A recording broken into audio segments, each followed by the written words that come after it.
Comme ça va ou pas? Bonjour. Non, ça marche pas. Attends. Ou alors, mets-toi plutôt. Là. Attends 2 secondes, je prends 2 secondes. Mets-toi là. Et Christian, c'est Christian, c'est toi qui me fais. Bah oui, parce que là, il est en train d'installer le truc de Gilles. La one again. The one again.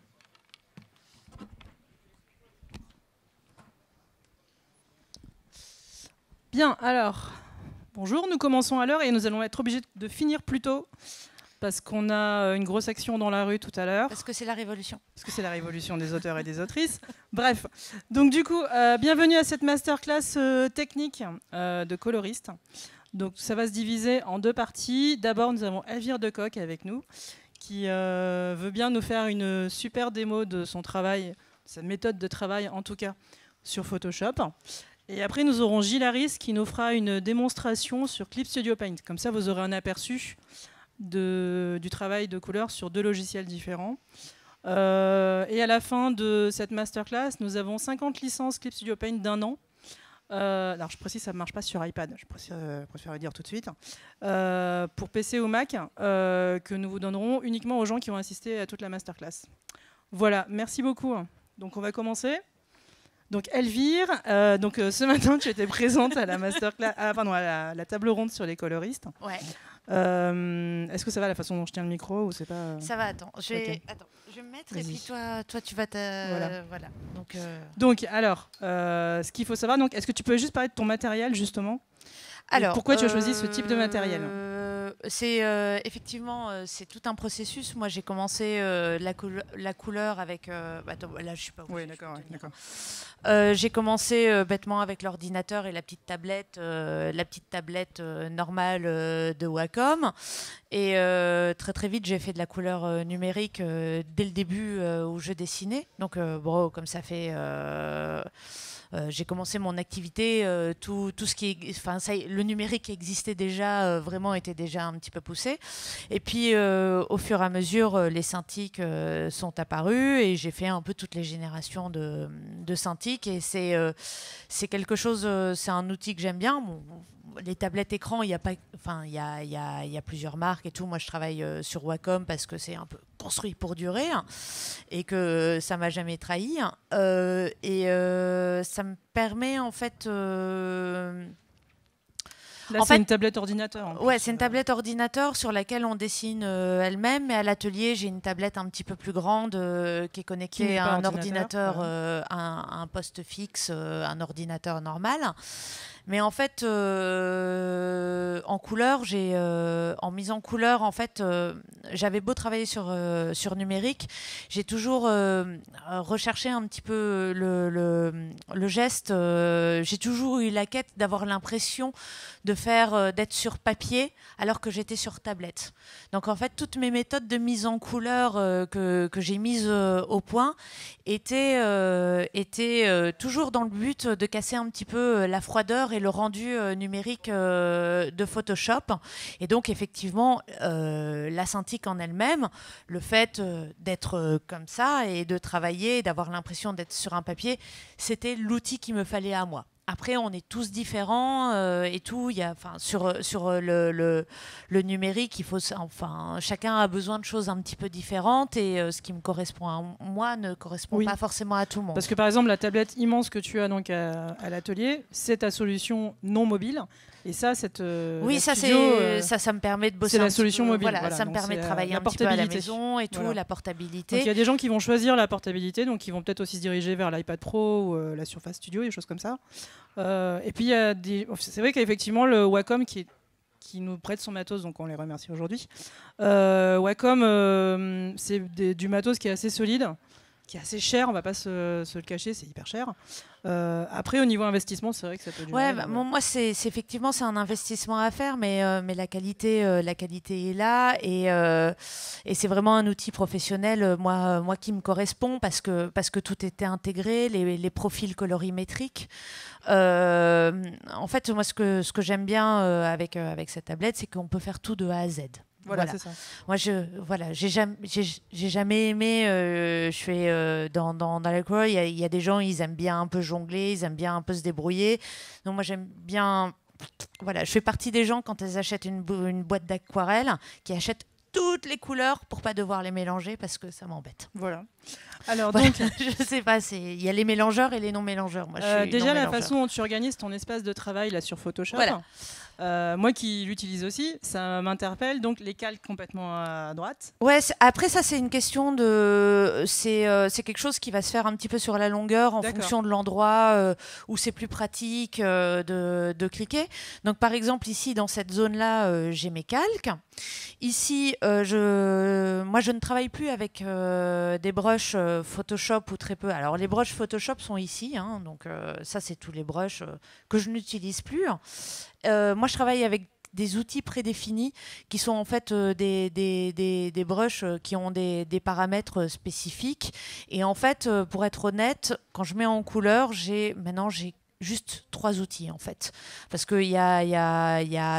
dans la mise en couleur, comme je dois tomber de la planche, hein, soyons réalistes, en fait j'ai essayé de mettre au point une technique où j'essaye de minimiser les outils et de minimiser les calques, parce que plus il y a d'outils, plus on cherche un effet pour un truc et tout ça, plus en fait on doit réfléchir et on perd du temps. Moi j'aime bien avoir essayer de trouver des outils qui sont un petit peu multifonctions, d'avoir un pinceau qui va me permettre de faire un peu tout. Alors du coup, quels sont les 3 outils dont tu te sers? Alors, attendez, je vais montrer. Juste pour montrer le type d'effet que ça peut avoir. Nouveau. Alors, personnaliser. Parce qu'en fait, souvent, on se retrouve avec, sur les brushes, par exemple, de Kyle Webster, qui sont déjà paramétrés, effectivement, des tonnes de choix d'outils, d'effets, etc. Effets pastel, effets pinceau, effets machin. Et en fait, finalement, souvent, les gens se retrouvent à utiliser quasiment une dizaine de brushes au bout d'un moment. Vous m'entendez comme ça. Attends, je te le tiens. Je te tiens. Voilà. Donc, donc en fait, moi, suivant un petit peu ce qu'on veut comme rendu, en fait, je travaille avec un combo d'outils. Donc les outils des brushes avec un petit peu des rendus où il va y avoir un petit peu de texture, et je travaille aussi avec une texture par-dessus le fichier, mais ça je vous montrerai après. Donc effectivement, je vais avoir mes pinceaux principaux. J'ai un truc qui est ici, donc c'est des brushes de Kyle Webster. Attendez, je vais prendre une couleur un peu contrastée. Par exemple, c'est quelque chose, c'est un outil qui sert à tout, voilà, où j'ai un peu d'opacité. Tu peux repasser, ouais. Voilà, je peux avoir une couleur très légère. Quand j'appuie, ça devient un petit peu plus fort. Bon, ça c'est du Photoshop. Si vous faites du Photoshop, c'est à chacun de trouver ses outils.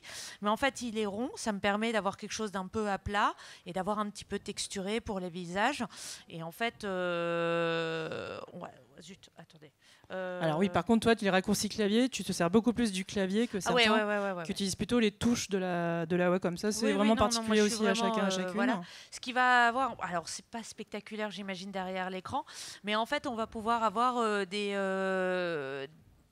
choses un petit peu texturées sans être non plus dans trop de matière, et ça permet d'avoir, j'aime bien. Par exemple, j'ai un autre pinceau que je vais utiliser.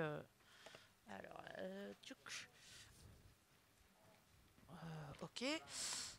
Bon, ça ne marche pas. Voilà. Par exemple, moi, je vais avoir un truc qui est plus pour un brush que j'utilise un peu plus pour les ciels. Donc, on va faire un truc comme ça. Qui a un rendu plus carré, du coup. Voilà. Et qui a un vrai rendu pastel. Et puis, bon, bah là, on peut avoir des trucs un peu comme ça. Voilà, on va faire un petit nuage. Voilà. Chac. Après, c'est un truc. Il y a le geste aussi. Au bout d'un moment, au début, on se lance et on fait des ciels vraiment super moches. Et au bout de 2 ans, en fait, les ciels, ils commencent à ressembler à quelque chose. Donc, Est-ce que tu utilises des fois des images de ciel que tu as déjà faites, que tu peux réutiliser en fond aussi? Non, en général, comme je suis une galérienne, je recommence à chaque fois. Okay. parce que ce que j'aime bien, c'est que tout ne se ressemble pas, un petit peu de faire évoluer le ciel. Si on a un ciel un petit peu avec des rendus un petit peu différents et tout, ça va aider. Là, par exemple, moi, après j'ai des brosses un peu plus lisses aussi, bêtes comme celle-ci. voilà, quelque chose d'un peu plus normal. Voilà. Donc voilà, je tourne avec 2-3 brosses, une vraiment texturée, une moyennement texturée et une plus lisse. Ça me permet de couvrir un peu le spectre de tout ce qu'on fait. D'accord. Voilà. Et toi, le type de couleur que tu fais, est-ce que tu dirais que c'est de la couleur avec de la matière dedans? Parce que je sais comment tu travailles, avec de la texture dedans, ou une couleur qui peut être beaucoup plus diluée dans l'eau, dans l'aquarellable, ou encore des aplats. C'est quoi le type de couleur qui est vraiment moi, je suis vraiment dans une couleur assez réaliste, quand même un petit peu texturée, où je mets quand même pas mal de volume, je travaille quand même pas mal les lumières et tout. On vient me chercher pour ça, pour quelque chose quand même... voilà, avec beaucoup quand même pas mal de travail. J'ai jamais vraiment eu l'occasion de faire une BD en aplat. Je sais que c'est beaucoup plus compliqué que ce qui n'y paraît. Oui, parce qu'en fait, du coup, comme c'est ton fort, cette couleur texturée, on vient te chercher pour un style réaliste. On vient me chercher pour un style réaliste avec quand même des couleurs un petit peu soutenues et des partis pris colorés et lumineux un petit peu forts. Voilà. Donc, c'est-à-dire qu'effectivement, j'ai traumatisé quelques... Enfin non, j'ai pas traumatisé, ils m'aiment bien, mes dessinateurs. Mais par exemple, je déteste les ciels bleus et l'herbe verte. Voilà. Donc par exemple, j'ai élaboré des techniques de ninja pour faire en sorte de jamais faire des ciels bleus et de l'herbe verte, sauf si je suis vraiment obligée, parce que je suis nulle en ciel bleu et en herbe verte. Donc effectivement, il y a des gens qui ont l'habitude de choses un petit peu plus... carré, on va dire. Et effectivement, des fois, je leur envoie des planches et ils sont un peu surpris parce que le ciel est vert. Voilà. C'est tout un travail pédagogique à faire avec ces dessinateurs. Après, s'ils veulent vraiment un ciel bleu et qu'ils n'arrivent pas à passer ce cap, on en discute et puis je passe au ciel bleu. Mais c'est voilà. Mais c'est tout un... en fait, en couleur, des fois, il y a je visualise assez vite des couleurs. Bon, des fois, c'est des mauvaises pistes. Je passe... 3 heures à m'engueuler moi-même d'avoir une idée à la noix, mais dans l'idée à la noix, il y a toujours quelque chose qui en sort. Mais comme je suis un petit peu joueuse, je prends toujours le risque en fait, de faire des couleurs.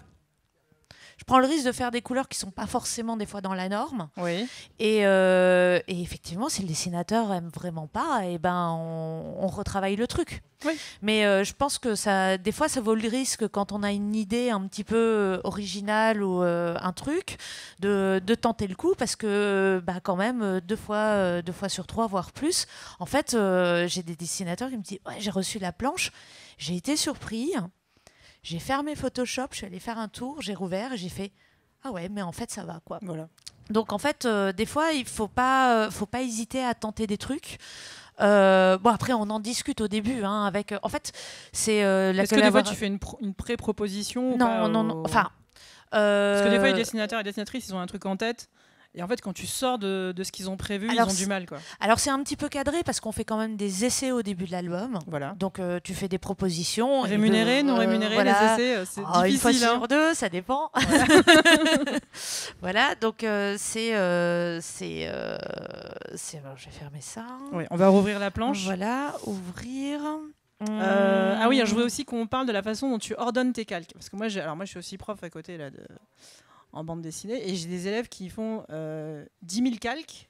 J'ai tendance à leur dire n'en faites pas beaucoup. Donc est-ce que tu peux nous dire comment tu organises les tiens? Bon, là, ça va être un petit peu simple, mais effectivement, des fois, c'est un petit peu... Je vois qu'il y a un prof qui pointe un élève ou une élève aussi. Attends, je peux te redonner ça. Vas-y. Voilà. Donc l'organisation des calques.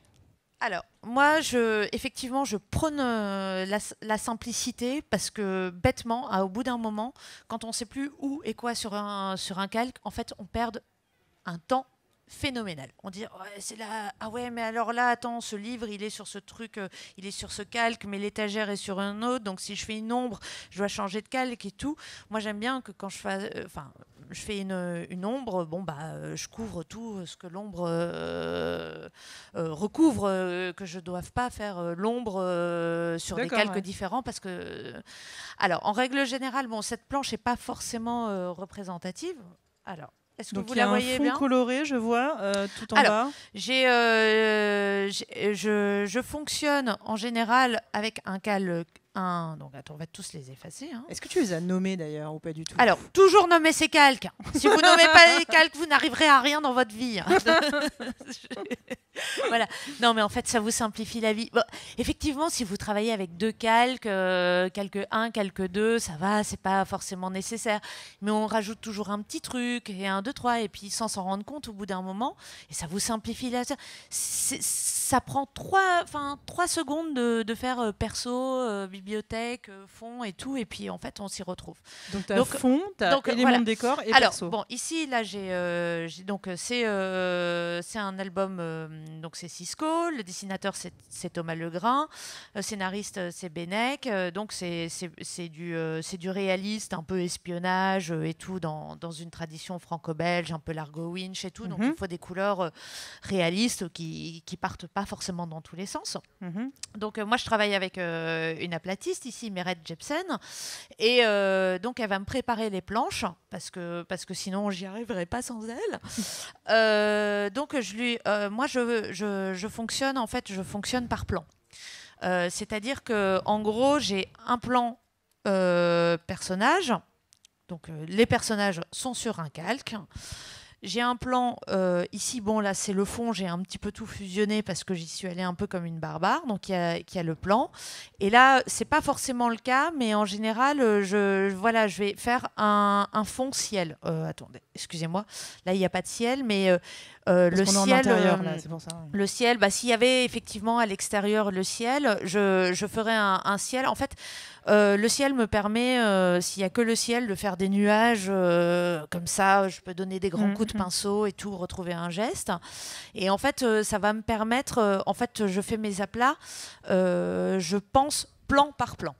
Alors attends, moi j'ai une question, parce que là je vois que ton calque qui est complètement en bas, là, il est complètement marron partout. Et malgré tout, on voit les bandes blanches sur les côtés, etc. Donc là, alors du coup, oui, il y a le calque bulle voilà, aussi qui est ici. Donc là, il y a un calque plutôt de... Voilà, ça c'est les calques blancs qui sont au-dessus. Qui sont déjà prédéfinis par le dessinateur. Voilà, ça c'est la platiste. C'est la platiste qui le fait, ça, alors du coup? Ça c'est la platiste qui me fait les blancs, mais peut-être, attendez... En fait, ça serait intéressant de voir comment les aplatistes préparent aussi le travail à l'avance. Puisque donc maintenant, en couleur... Il y a aussi des gens qui font que les aplats, il faut le savoir. Ça fait gagner énormément de temps aux coloristes comme Elvire. Et c'est aussi un métier où on peut gagner assez bien sa vie si en plus on est rapide. On en parlait ce matin justement. En fait, oh mon Dieu, il y a 3 tonnes de calque là. Oui, des fois on échoue aussi. En fait, le truc, c'est que... Est-ce que vous voyez bien? Bon, voilà, là c'est un calque, c'est l'attaque des hélicoptères, donc c'est le désert. Donc en fait, ça sera peut-être plus efficace de montrer une planche. Mais voilà, par exemple, ici, vous voyez, j'avais un calque... Est-ce que ça se voit? Tu as des zones qui disparaissent petit à petit, ouais, c'est ça. Ouais, voilà. Voilà, là c'est le désert, il va être le désert, et derrière j'ai... Ah oui, je comprends pourquoi c'est... Effectivement, là tout à l'heure on avait 6 calques, et là on en a je sais pas combien. Non, c'est parce que le truc de calque en fait est trop grand, la résolution, et c'est les trucs du direct là. Après, c'est normal parce que c'est une scène qui est importante aussi. Là, par exemple, effectivement, c'est une zone de nuit. Voilà, mon ciel va être sur un calque particulier derrière. En fait, c'est pour montrer un peu par rapport à la planche et tout. Là, il y a le fond, effectivement. Ici, il y a les rochers. J'ai fait un petit peu plus de calque parce que c'était le début de l'album. Le début de l'album, on a toujours besoin un petit peu plus de mise au point. En fait, multiplier les calques, c'est ce que j'appelle un peu le filet de sécurité. Effectivement, quand on n'est pas sûr, c'est bien d'en avoir quelques-uns. Mais au bout d'un moment, c'est bien aussi de réduire. Il faut trouver un petit peu l'équilibre, en fait. Surtout que là, en plus, on est sur une planche qui est quand même très bleu de nuit. Donc voilà. en fait, et puis c'est faire émerger de la surtout qu'en fait, on a des cases dans le décor en fait. Oui. C'est pas un gaufrier classique, hein, donc on a à fond perdu, c'est toujours plus difficile. En fait, le fait d'avoir de multiplier les calques, je vais vous montrer comment je travaille après. Ça me permet aussi d'avoir une méthode où en fait je vais pas dépasser en fait sans me prendre la tête. Quoi. Oui, pardon. Oui. Attends, je vais reprendre celle-ci. Alors. Voilà. Donc, par exemple, celle-ci, elle va être un petit peu de nuit. Donc, je reçois les aplats éventuellement. En général, bon, là, je ne vais pas le faire parce que ouais. Je vais pas le faire pour aller un petit peu plus vite, mais effectivement, je reçois les aplats. Donc Mérette, elle aime bien un petit peu réfléchir. Mérette, c'est ton aplatiste. Voilà, c'est mon aplatiste.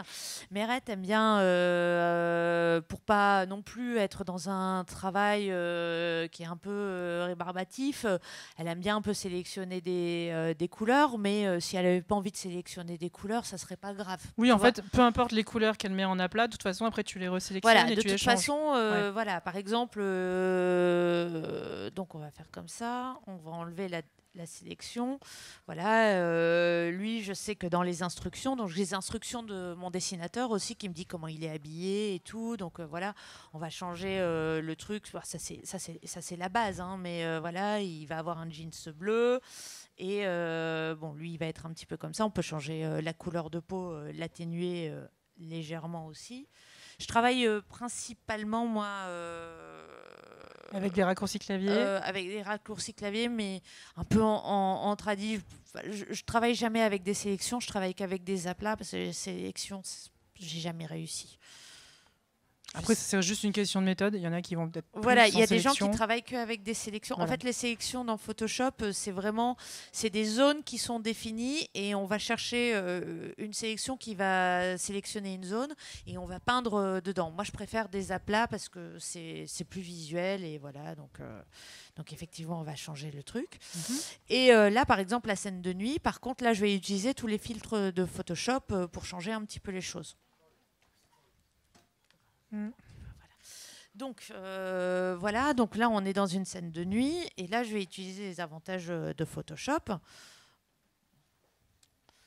Là c'est une manière de changer un petit peu rapidement aussi les couleurs et les ambiances. Bon, c'est la nuit, on va être dans quelque chose d'un petit peu plus bleu, donc je vais jouer avec la teinte et la saturation pour un petit peu éteindre tout ça. Je vais chercher quelque chose, foncer un petit peu, donc là on obtient assez vite des choses. Il faudra peut-être changer les couleurs après, hein, donc c'est vraiment... Quand il faut changer donc des couleurs, tu utilises beaucoup la teinte et la saturation. La teinte et la saturation d'abord, parce qu'on peut vraiment changer un petit peu les choses très rapidement, foncer ou éclaircir et tout. Donc ça, voilà, on se retrouve vite avec... voilà, on passe en balance des couleurs pour donner un petit côté bleu aussi. Paf, paf, voilà. Couleur froide. Voilà, couleur froide un petit peu, on va être comme ça. On fait pareil avec les persos. Ah oui, là on est tout de suite en scène de nuit. Ouais. Voilà, donc on fait les persos. Pouette. CTRL B, on retourne un petit peu pareil. Et voilà, et là, assez rapidement, on a une planche où il y a quand même un petit peu des bases de nuit et tout. Ah bah tiens, là, il y a le beige qui est derrière. Oui, qui apparaît plus voilà, maintenant. Ouais. Et, tout. Et là, du coup, tu peux à nouveau changer cette couleur-là. Voilà, donc là, effectivement, je vais dire, on va aller chercher un bleu un peu foncé. Pouf. Tac. Voilà, et là, on a un truc. Donc, comme on est un petit peu en démo, je ne vais pas trop peaufiner non plus. Donc là, on se retrouve avec une planche où il y a déjà un petit peu des bases. Bon, là, il y a une source lumineuse de lampe de poche. Ici, voilà. Alors moi, il y a depuis un an et demi aussi, je commence à travailler avec des scripts. Ça a changé ma vie. Ah oui, donc les scripts, ce sont des automatismes. Ouais, c'est des mini-programmes qu'on peut faire au sein de Photoshop pour automatiser certaines actions qui prennent du temps. Tu les utilises du coup pour uniformiser toutes les planches à la fin ou à chaque fois que tu fais une planche? En fait, j'ai des actions que j'utilise. Il y a des choses que je fais régulièrement, comme par exemple créer un calque produit. Alors, moi, je travaille donc avec des aplats et je travaille avec ce qu'on appelle des calques d'écrêtage. Alors, Est-ce que tout le monde sait ce qu'est un calque d'écrêtage là, dans les étudiants devant? Ah bon. Ah bah, je vais vous montrer. Alors le calque d'écrêtage, c'est un truc un peu magique sur Photoshop. Voilà. Donc en fait, comme vous l'avez vu, donc, là, j'ai un personnage qui est tout seul sur un calque. Je lui mets un calque d'écrêtage en mode, on va en faire. Donc nouveau calque. Voilà. Heureusement que j'ai raccourci clavier parce que j'ai pas. Voilà. Là, un nouveau calque que je vais associer en calque d'écrêtage. Alors là, c'est quand il y a la petite flèche sur le calque. Ça veut dire... Ça montre que c'est un calque d'écrêtage. Voilà. Donc en fait, ce calque-ci, qu'est-ce qui s'est passé? Ah, tu en as rajouté 2. Voilà. Ah non, c'est... Excusez-moi. CTRL-G. Les aléas du direct. Voilà. Donc voilà, donc ça va me permettre... Donc ce calque, quand tu vas agir dessus... Voilà, donc ça veut dire que quand je vais peindre sur ce calque, en fait, je ne dépasserai pas. Et c'est ça parce qu'en fait, j'ai du mal à ne pas dépasser. Donc là, si je prends par exemple du rouge, ça va agir seulement sur le calque du dessous et les zones qui ont été touchées du calque de dessous. Waouh, la magie, je fais un gros geste sans me prendre la tête, mais je ne colorie que le personnage. Donc ça peut être un gain de temps considérable, effectivement. Donc ça, c'est super. Donc voilà, je vais enlever... attendez. Voilà. Et en fait, moi, j'ai mis au point une technique qui va plus être si secrète, mais c'est pas grave. Donc en fait, à chaque calque, alors attention, hein, c'est vraiment une technique de base. Ce qui reste au final, ce qui fait, c'est de l'huile de coude. Hein. Après, je repeins tout par-dessus, mais ça me permet de poser des choses assez vite, une ambiance et tout. Et puis après, par-dessus, il va falloir repeindre, peaufiner et tout ça. Et là, ça va de toute façon être un petit peu du boulot. Donc en fait, ce que je fais la magie du script, regardez, si vous regardez les calques et tout ça, je vais créer 3 calques en même temps d'un coup. Voilà. Donc en fait, j'associe à mon calque de personnage un calque produit. Donc tout le monde est un petit peu sur Photoshop ou moyen. Voilà, un peu. En fait, il y a des masques il y a des modes de fusion dans Photoshop. Il y a des calques normales sur lesquels on peut peindre normalement sans se prendre normalement. Et après, il y a des calques, des modes de fusion. Alors c'est un peu technique. J'étais pas prête. Qui vont permettre d'avoir des effets sur les calques d'en dessous. Alors, le calque en mode produit ou multiply en anglais selon les Photoshop qu'on a, donc va me permettre de faire des ombres assez facilement. Donc là, je vais prendre des ombres bleues. Là, tu es en écrétage et produit, c'est ça? Écrétage produit. Écrétage produit, okay. Donc là, par exemple, on va le mettre un petit peu à contre-jour, par exemple. Donc tu agis uniquement sur le calque du dessous. Ça va me faire une ombre bleue. Transparente. Voilà, transparente, mais qui tient compte de la couleur en dessous. Voilà, vous voyez, le bleu sur le visage est différent du bleu sur la main. Ici, on peut faire ça aussi sur le pantalon et tout. Est-ce que ça se voit bien? Peut-être une case de nuit n'était pas la meilleure idée du monde. Voilà. Ah oui, est-ce que tu peux zoomer, Elvire, un petit peu plus? Parce qu'apparemment, sur l'écran, c'est un peu... Voilà. Ah bah oui. C'est mieux aussi pour toi. Voilà. Donc, on va faire sur une case. Hein. Je ne vais pas vous faire l'ensemble de la planche ici. Bah, là, ça sera simple. Donc, effectivement, alors avec la gomme, on peut redéfinir un petit peu. On ne va pas forcément faire comme si c'était de nuit. Tu mets un peu plus de lumière, ouais. Voilà, donc Voilà, on est comme ça. Donc ça, c'est le calque qui te sert à donner de la profondeur et de la lumière. Alors, ça, c'est le calque où je vais faire mes ombres principales. D'accord. En fait, avec le calque produit et tout. Et là, tu en mets même dans cette zone où on a l'impression que c'est hyper noir, mais en fait, tu en rajoutes quand même. Il y a de la subtilité quand même. Il y a de la matière. Là, ça se voit pas trop là, sur l'écran, mais en fait, oui. On a dit qu'on n'allait pas faire super joli. Voilà. Ça sera plus... Ah oui, du coup, on voit beaucoup mieux. Vous voyez mieux le contraste. Hein. Voilà. Donc, effectivement, voilà, on va poser un petit peu les couleurs comme ceci. Donc là, tu rajoutes de la couleur dans les ombres aussi, c'est ça? Voilà, je fais juste. Tu fais des ombres teintées aussi, ça c'est une de tes spécialités aussi. Des ombres teintées à un endroit pour avoir. Voilà, on va oublier. On sent que la peinture italienne, ça t'a quand même bien marqué là, non? Ah, le Caravage. Voilà, donc. En fait, c'est pour dégrossir. En fait, c'est comme si on faisait des jus à l'aquarelle. Enfin, on était en tradi. Ben voilà, là, on fait par exemple, voilà, on pose le gros des ombres.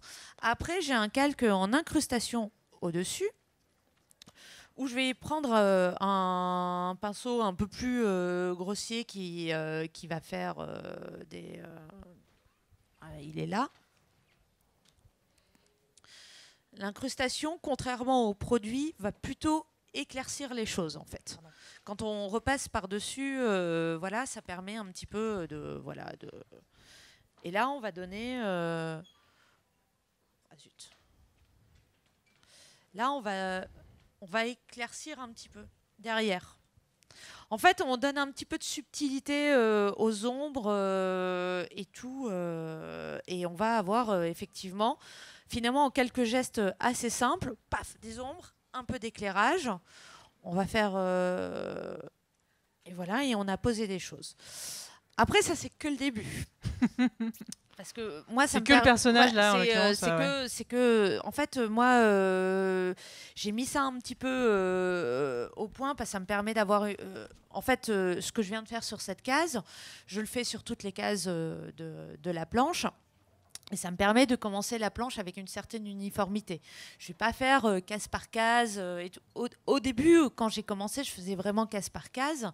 Et puis, en fait, c'était un petit peu galère. Maintenant, je peux me permettre d'un peu uniformiser sur toute la planche. Là, par exemple, aussi, on va éclaircir un peu. Voilà. Ah, bah, c'est pas le bon cas. Ah non, c'est le calque couleur. Excusez-moi. Donc là, on peut éclaircir un petit peu. Et c'est vraiment, ça me permet le changement rapide de couleur que je vous ai montré, le changement, les zones sombres, les zones claires. Ça permet d'avoir quelque chose assez vite où on se rend compte un petit peu où on va sur la planche. Et alors là, par contre, le côté rigolo commence. Là, on passe avec un pinceau normal. Et là, par contre, c'est là qu'on commence à se faire chier. Tu veux dire, alors là, du coup, tu vas agir sur quel calque? Alors là, je mets un calque totalement normal qui s'appelle couleur. Mais il est quand même en écrétage. Ouais. Il est en écrétage pour me permettre de dépasser. Mais en fait, là, j'ai dégrossi. Mais maintenant, en fait, je vais repeindre par-dessus. Vas-y, ouais, ok. Donc là, je vais un peu me concentrer. On va être sur quelque chose.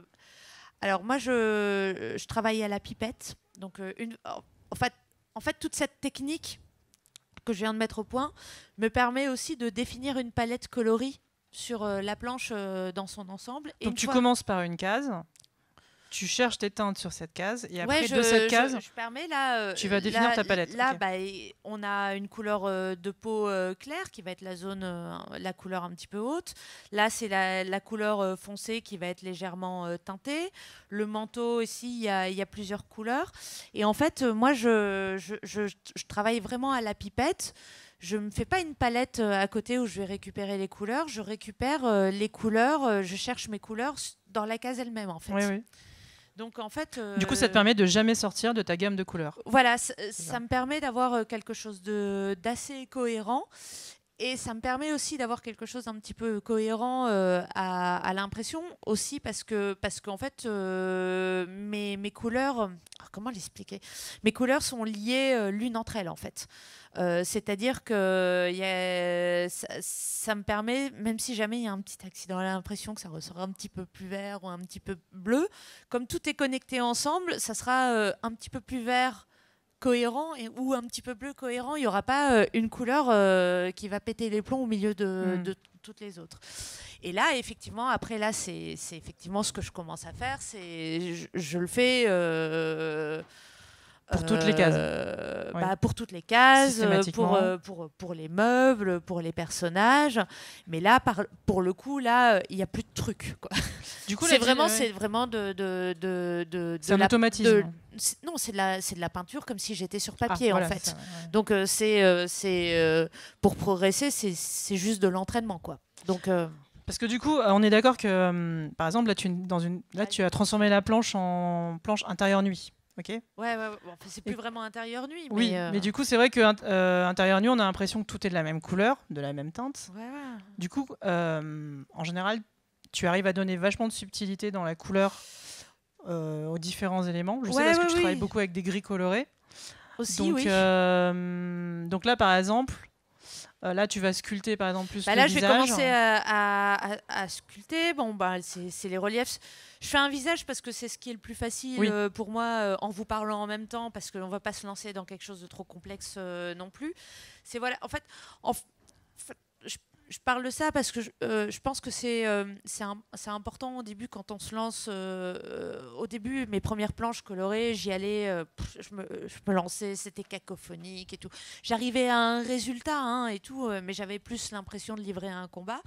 Et effectivement, cette méthode, bon, c'est la mienne, elle n'est pas, elle va pas vous assurer le succès d'une planche ou quoi non, mais que c'est celle que tu as mise au point. Mais c'est quelque chose que je peux adapter à différents types de dessins, que ce soit un dessin un peu plus graphique, un dessin un petit peu plus réaliste, et au moins mon truc est fait. Ça ne veut pas dire qu'arrivé au moment où je suis sur mon fameux quelques couleurs, je ne vais pas galérer comme parce qu'il y a des planches qui se passent mal.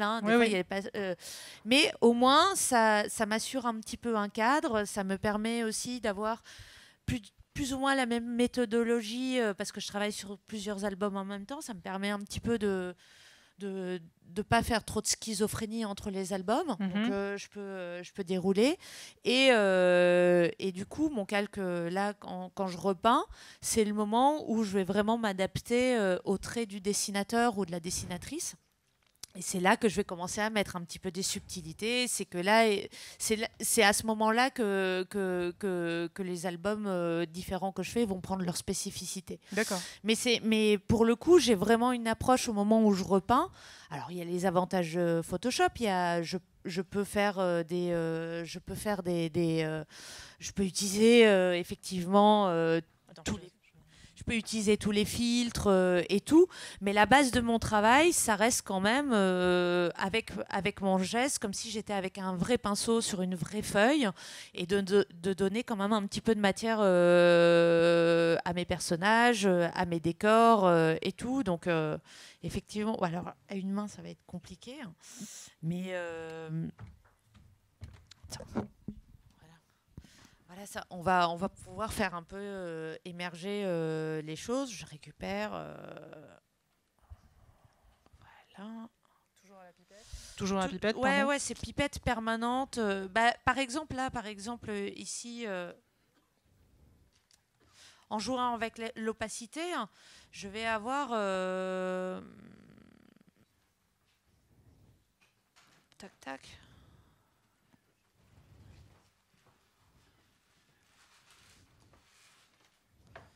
Voilà, là on a déjà une gamme. Donc il y a vraiment le rose de sa peau, il y a le rose légèrement plus foncé.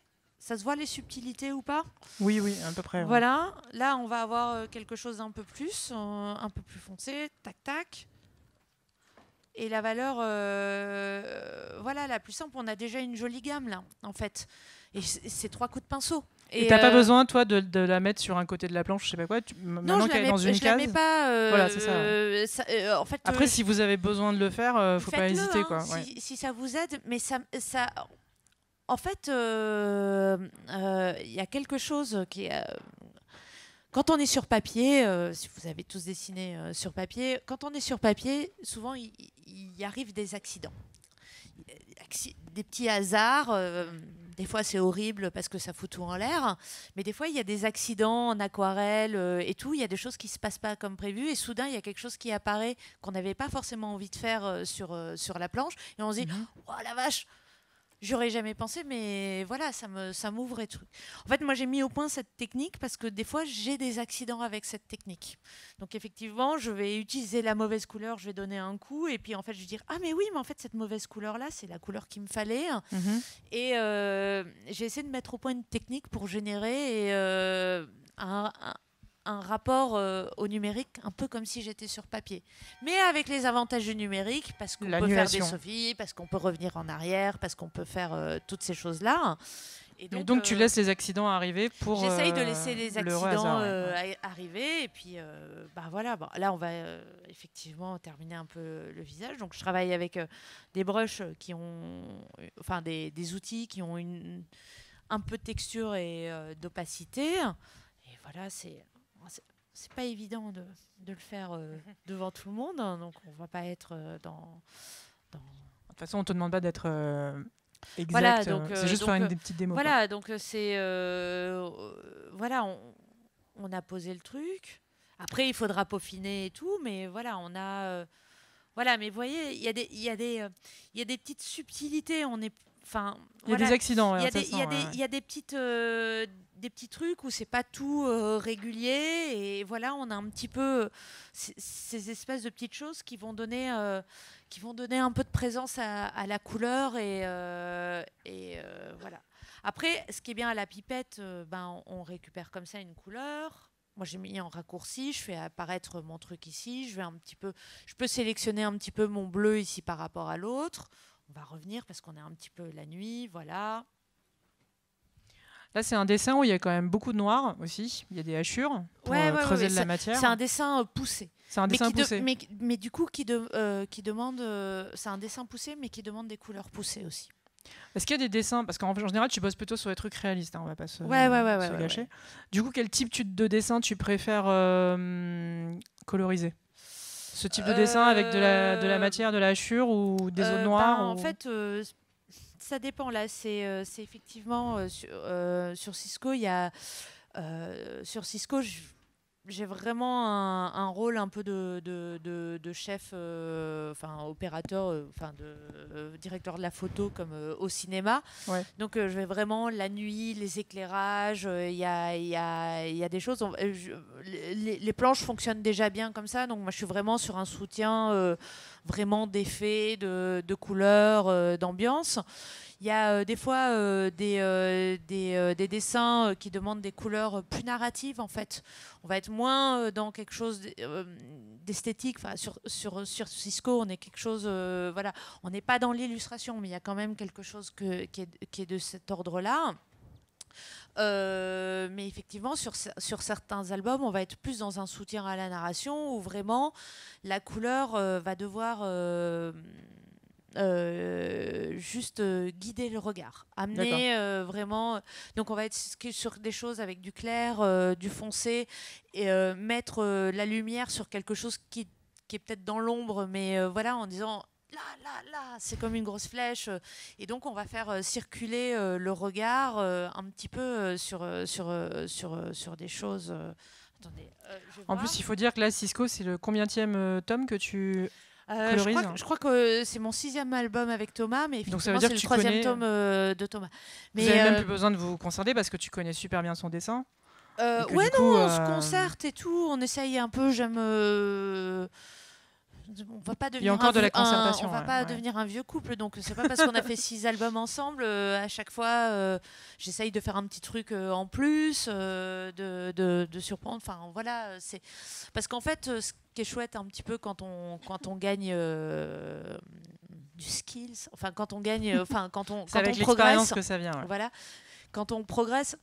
au début, en fait, on a l'impression que quand on va progresser, on va dire ouais, je progresse et je vais de plus en plus vite et c'est génial. Et en fait, au bout d'un moment, on s'aperçoit que quand on progresse, en fait, on réinjecte toujours le temps qu'on gagne en progrès en se disant ouais, mais là, comme j'ai progressé, et si je me compliquais un petit peu plus la vie. Donc en fait, c'est chouette de pas non plus forcément s'endormir sur ses lauriers en disant bah ok, d'accord, bah ça au début je galérais pour le faire, maintenant je le fais bien. Sur quoi je galère et tout, bah je vais m'attaquer à ce morceau-là et on va pouvoir essayer de progresser là-dessus aussi. On n'a plus que 5 minutes, après on va passer à la démo Clip Studio Paint. Je suis désolée, on est un peu speedé par le temps aujourd'hui. Est-ce qu'il y a quelque chose que tu voulais montrer que tu fais à la fin des planches en général ou pas pour donner une unité ou... Alors, il me semble que la palette de couleurs qui est définie comme ça avec la pipette, ça donne une unité de couleurs à la planche. Alors, idéalement, j'essaye de faire tout à la main. Oui. Parce que tu parlais de script tout à l'heure. Voilà, non, j'essaye de faire tout à la main. Quand je commence à utiliser trop de filtres Photoshop, c'est que j'ai un peu foiré mon coup. Tu fouilles un peu voilà. trop, ouais. C'est que voilà. Après, ce qu'il y a, c'est qu'effectivement, je vais utiliser à la fin des choses un petit peu pour unifier. Je vais passer un coup de pinceau en incrustation un peu à un endroit pour voilà. En fait, souvent, quand j'arrive à la fin je pense que je peux prendre n'importe laquelle, ça devrait marcher. Allez, au hasard. Voilà. En fait, arrive à un moment donné Ah oui, là en plus on a 2 ambiances très tranchées au niveau couleur. Voilà. Attends, je te redonne ça. On peut zoomer un peu. Voilà. Donc je vais zoomer. En fait, à la fin, en fait, je fais des calques par-dessus, à côté de ma texture. Vous voyez ici, j'ai une texture que vous ne verrez pas du tout avec la subtilité. En fait, je rajoute un petit peu de bruit, de bruit comme dans les photographes. C'est une option de Photoshop qui est là. Filtre. Donc, tu utilises les filtres pour ajouter du bruit. Bruit, ajout de bruit. Vous pouvez avoir quelque chose. C'est quelque chose qui va vous donner des couleurs un petit peu plus douces. Un peu moins numérique, un peu moins glacial. Un peu moins numérique et tout ça. Donc à cet endroit-là, je ne sais pas si ça va se voir. Si tu zoomes voilà. beaucoup. Ah oui. C'est très subtil. Hein. Ouais, c'est subtil. En fait, le truc, c'est que à un moment donné, on termine la planche et souvent, le travail final sur la planche, c'est que j'ai posé mes volumes, j'ai posé mes couleurs, j'ai posé mes trucs. En fait, à la fin, quand on termine comme ça, le jeu, c'est qu'il y a toujours un coup de polish à passer au niveau du contraste. Parce que là, par exemple, je vois la case des voitures, là, la première. Ouais. Tu as rajouté du violet en bas dans l'ombre, c'est ça hein, En fait, j'ai mis plus de jaune pour faire comprendre qu'il y avait de la lumière qui sortait du café. Je vais foncer certains endroits, par exemple. Là, j'ai plutôt éclairé. Mais je vais un petit peu foncer. Ça va me permettre en fait de dire bah tiens, ça je vais le mettre un petit peu plus dans l'ombre, ça je vais le mettre un petit peu plus dans la lumière. On peut effectivement à la fin aussi donner un coup. Alors là effectivement à cause de la résolution, j'ai pas accès, mais on peut ici. Zut, est-ce que ça va marcher? Zut. Non, ça ne va pas marcher parce qu'il y a mes calques en dessous. Voilà. Mais en fait, vous pouvez donner un coup de niveau ou un coup de contraste ou un coup par-dessus. Parce que des fois, la planche va être peut-être un petit peu fade et en fait, il faut juste booster un petit peu les contrastes. Après, moi, j'aime bien les couleurs bien contrastées. Il y a des gens... c'est en fonction de vos goûts ou du goût du dessinateur ou de dessinatrice avec qui vous allez travailler. Par exemple, Thomas, il aime bien quand c'est contrasté, voire très sombre. Donc souvent, des fois, à la fin, moi, quand j'ai terminé mes couleurs, je dis là, je vais rajouter, je vais assombrir, là, je vais un petit peu éclaircir et je peux me permettre d'y aller comme ça. Quoi. En fait, c'est des réglages à la fin, souvent, qui sont de l'ordre plus de la lumière, mais en général, la palette couleur, si elle est bien posée, c'est juste, voilà. J'ajoute que en fait, sur l'écran d'Elvire de la Cintiq, là on a quelque chose qui est un peu blanchi déjà avec le Projo, etc. En plus on a cette lumière.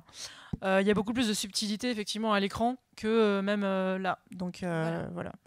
Donc voilà, on va passer à la démo Clip Studio Paint. Voilà. Alors, tu peux remontrer la manip pour le calque d'écrétage. Voilà, donc alors moi j'ai un raccourci, j'ai fait un raccourci CTRL-G, mais c'est un ancien raccourci. Il est là. Vous voyez, donc dans calque, il est là. Attendez, ici, retouche. Logiquement, créer un calque, créer un masque d'écrétage. Alors dans mon Photoshop, c'est CTRL-G, c'est pas forcément il faut trouver le raccourci et tout. Voilà. Mais c'est la magie de la couleur, c'est le calque d'écrétage. Ah oui, c'est vrai que moi CTRL-G, c'est autre chose. Voilà. Voilà. Ok. Merci beaucoup, Elvire. Merci à vous d'être venus. Je laisse la place donc à Gilles Harris et à Christian Leroll. Tu vois, c'est très fatigant de tenir les micros à bout de bras. C'est un peu comme sur les concerts, le deuxième groupe prépare le matos, on enlève la batterie. C'est ça, ouais. Tu peux l'enlever à la sauvage.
Bon, en attendant que le matériel soit installé, là il y avait une question qui était intéressante, Elvire, à propos des fichiers. Donc si tu veux répondre. Donc attends, vas-y, repose-la. J'ai du mal à formuler, mais à quoi ressemblent tes fichiers d'envoi propres? Alors ouais, là c'est technique en fait. Quand tu travailles avec l'éditeur, en général, il y a un petit cahier des charges. Donc avant de partir la fleur au fusil comme ça, en fait tu demandes et c'est lui qui va te dire effectivement, qui va te communiquer un profil Photoshop. Alors, le profil Photoshop, c'est ce qui permet à ta machine de communiquer avec la grosse machine qui va imprimer l'album. Donc c'est de ne pas avoir des accidents de couleur et tout. Donc l'éditeur te file un profil qui va faire que voilà, ça ne va pas partir dans tous les sens. Moi avant je travaillais en CMJN, donc CMJN c'est les couleurs imprimables. De l'autre côté tu as le RVB qui sont les couleurs écran qui sont fabuleuses parce que tu peux tout faire, sauf qu'elles sont trop pas imprimables. Mais par contre en fait dans Photoshop quand tu travailles en RVB tu as accès à tout en termes d'options, de filtres et tout. Quand tu es en CMJN, y a des tas de choses que tu ne peux pas faire. Donc en fait, ce que tu peux faire, c'est que tu peux travailler en ARVB et te mettre en aperçu CMJN. Donc en fait, tu as tous les avantages du RVB et ton écran va te montrer à l'écran, tu auras comme si tu auras la vision comme si c'était la page imprimable avec les couleurs qui peuvent être imprimés, mais en ayant toutes les options. Donc c'est vrai qu'il y a deux écoles chez les éditeurs. Il y a les très classiques et tout. Pareil, la résolution, c'est toi qui demandes. Alors, en général, c'est 300, 350, mais je sais par exemple sur certains fichiers, je travaille à 600 aussi. Parce que voilà. Alors je travaille à 600 parce que explique-le, c'est intéressant. Alors en fait le truc c'est que je travaille à 600 parce que à la fin je fusionne le noir et la couleur. Donc je livre un fichier où, parce qu'il y a deux types de livraison de planches. Soit tu files un fichier complètement aplati avec le noir et la couleur parce que tu as changé éventuellement ton trait de couleur et tout. Soit alors le fichier, tu as un fichier trait que eux ils ont dans une grosse résolution pour avoir toutes les subtilités, et en fait toi tu livres un fichier couleur où il y a juste la couleur sans le trait, c'est ça que tu livres. Effectivement, du coup, alors fusionné aplati, mais vraiment sans le trait, voilà. Et donc en fait, travailler à 600, c'est une espèce d'hybride pour avoir toutes les subtilités du noir et blanc écrasées sur la couleur, quoi. Ouais. Donc, si je peux me permettre, voilà. Elvire, et ce qui dans l'absolu, tout ça c'est important parce qu'on se pose des questions, ce qu'Elvire a expliqué, on se pose la définition, la finesse. En fait, entre guillemets, on crée une planche, on veut qu'il y ait le truc le plus parfait. Mais il y a un truc à mettre en perspective et qui a pensé déjà de base, c'est pourquoi on travaille. On travaille pour l'imprimerie. Okay, si on travaille pour le web, les définitions ne sont pas les mêmes, puisqu'on fait des fichiers beaucoup plus courts. On peut travailler de base sur un grand fichier, on le réduit. Mais si on travaille pour l'imprimerie, il faut savoir qu'à la fin, tout ça, ça part imprimé en 4 couleurs. Tu as parlé de RVB CMJN. RVB, c'est la résolution vidéo, c'est en millions de couleurs, c'est rétro-éclairé, c'est super pétos. Et à la fin, ce que vous avez à l'écran, vous ne l'aurez jamais sur papier. Vous perdrez. Mais au même titre que si ici dans les expos vous avez des planches originales à l'aquarelle, aux encres, etc. Quand vous avez l'original face à vous, si vous avez l'album à côté, vous allez voir la différence, il y a de la perte. Et nous on a le même rapport. Ce qu'on a sur écran, on l'aura très rarement exactement sur papier. Parce que les encres, il n'y a que 4 encres pour faire tout ce qu'on voit en millions de couleurs sur notre écran. Tout ça, c'est interprété avec du cyan, du magenta, du jaune et du noir. Donc c'est hyper important. Et aussi par rapport à l'histoire de définition, on cherche à avoir le trait le mieux, les subtilités, mais à la fin du fin, on envoie nos fichiers, et nos fichiers sont mis dans un logiciel qui maquette le livre, qui le met page par page, etc. Et tout est réduit en 300, 350 maximum. C'est imprimé en 350.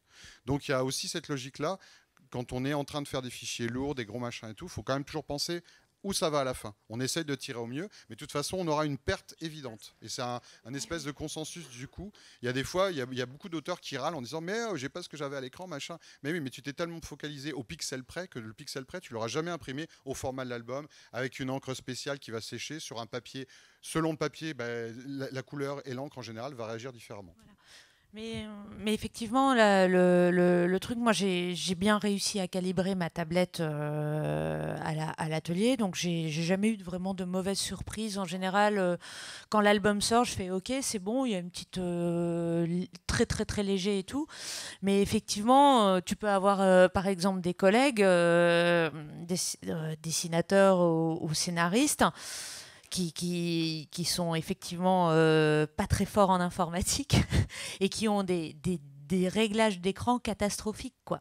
Donc en fait, à un moment donné, tu es forcément tributaire de ça. Tu envoies ta planche aux petits oignons, impeccablement paramétré, tu as même fait tout à la sonde chez toi, et effectivement ton collègue a un écran vert et dit « Oh ben ça ressort très vert !» Mais voilà, alors que toi tu dis « Ben non, ça va » et tout, donc bon bah... Voilà, il y a l'exercice, il y a toujours une limite à l'exercice. T'as beau bien tout paramétrer et tout. Après, le mieux, c'est toujours de demander des chromalins à l'éditeur. Donc, l'éditeur peut te faire des sorties. Et comme ça, le dessinateur peut voir, ou le scénariste peut voir réellement de quoi. Toi, tu peux vérifier aussi. Donc, il y a toujours moyen de s'accorder, quoi. Et maintenant, nous allons laisser la place à Gilles. Voilà. Allez Gilles. Merci encore Elvire. Oui, bonsoir, sous vos applaudissements. You. Hop, je te mets comme ça va? Ouais, ça va? Je joue un peu de piano pour voir si ça va. Donc nous voici avec Gilles. Donc Gilles, juste dans un premier temps, est-ce que tu pourrais aussi te présenter et surtout parler de ton parcours, parce que là il y a beaucoup d'étudiants, donc c'est intéressant aussi d'expliquer par où tu es passé et ce que tu as touché comme différents métiers dans les arts graphiques en général. Donc je m'appelle Gilles Harris, je suis dessinateur à la base. J'ai commencé en 2000 avec mon premier album où je n'étais que dessinateur. Et j'ai fait de la BD pendant quelques années avant d'arrêter pour travailler en dessin animé. Pendant 7-8 ans, jeux vidéo, dessin animé. où là-bas j'ai appris pas mal de techniques également, que ce soit couleur, décor ou autre, que je connaissais pas vraiment en BD. Travaillant tout seul chez soi, on se fait ses propres règles et ses propres convictions, qui sont du coup chamboulées quand on travaille en groupe. Du coup ça m'a vachement appris pour la couleur, le décor, la perspective et tout ça. Voilà. Avant ça, donc, dans les BD que j'avais fait dans la première partie de ma carrière de bande dessinée, j'avais fait un peu de couleur également pour un copain ou deux, un ou deux scénarios également. Voilà. Enfin, j'ai touché un petit peu à tous les. Ouais. Et quand tu avais fait des couleurs à l'époque, c'était déjà sur ordinateur aussi? Oui. Alors, pour tout point de truc, non, c'était à la main en brou de noix notamment, pour un petit collectif pour la Biano. Puis après, j'ai pas mal travaillé à la main au tout début, mais quand je le revois, c'était pas terrible. Non, mais c'est intéressant aussi de voir l'évolution qu'on a vécue ces 20 dernières années, de l'arrivée des outils et comment on les a. J'ai eu un ordinateur relativement tard, on va dire. Donc, j'ai un ordinateur relativement tard et quand j'en ai eu un, j'ai plutôt utilisé pour la retouche et pas forcément pour la couleur. Pour moi, à côté, j'ai fait des petits tests sur Photoshop. Voilà, donc quand j'ai eu fini de bosser chez Ankama pour l'animation, je me suis remis à la bande dessinée et c'est là où j'ai découvert un peu plus tard le logiciel de Clip Studio Paint, qui est vraiment un logiciel qui est fait à la base, qui est japonais, qui est fait pour la bande dessinée. C'est le remplaçant de Manga Studio. Donc moi, ce qui m'a surtout, je pars direct en fait. Moi, ce qui m'a surtout intéressé, c'est, alors il y a deux choses.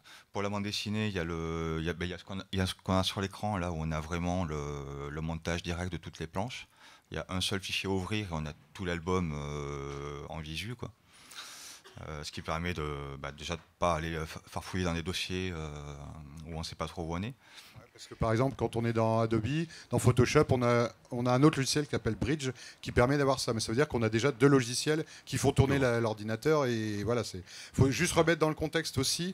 On a tous commencé avec Photoshop parce qu'à l'époque, le seul logiciel qui permettait d'arriver à un résultat plus poussé, plus professionnel, il y avait des softs sur PC et Mac.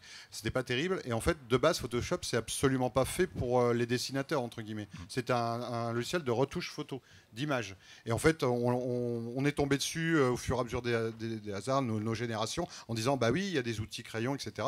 Et du coup, on l'a utilisé. Mais entre guillemets, Photoshop n'a jamais été conçu et n'a jamais eu d'évolution vers obligatoirement les métiers de la bande dessinée ou de l'illustration.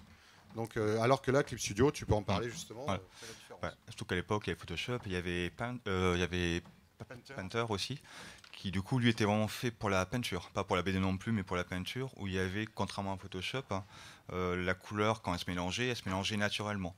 On peut faire pareil dans Photoshop, mais il faut détourner le truc. Enfin, ça a dû évoluer avec des brushes maintenant. Mais bon, ça fait des années que j'utilise plus Photoshop, donc je sais plus trop comment ça a évolué. Mais voilà, on pouvait faire la même chose, mais c'était tout un travail, détournement, voilà. Donc dans Painter, l'avantage c'était ça. Le défaut, je crois pour beaucoup, c'était que du RVB, puis il est assez lourd aussi. Le temps de calculer tout ça, ça met du temps. L'autre avantage du coup pour moi de Clip Studio, c'est qu'on retrouve un petit peu ça, ce qu'il y avait dans Painter, en beaucoup plus light, ça reste quand même beaucoup plus léger.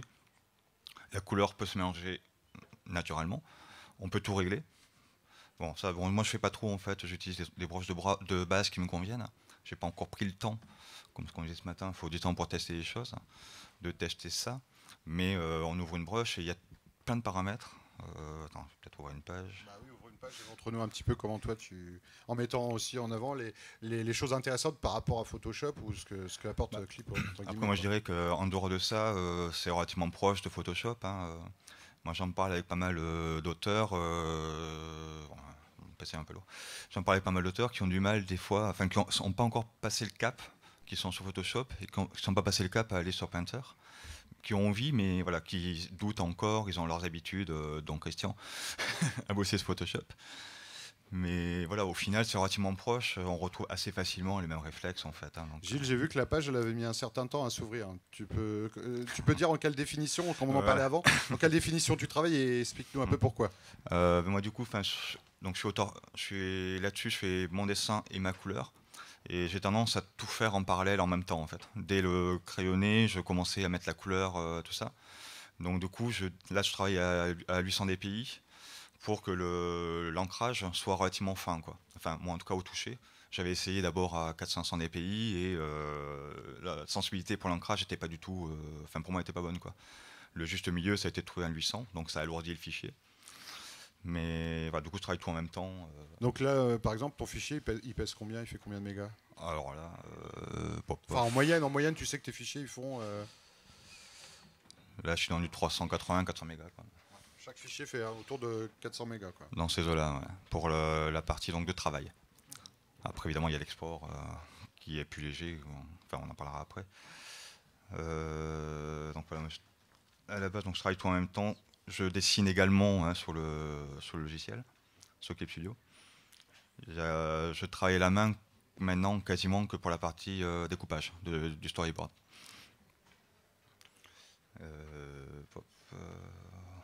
Voilà.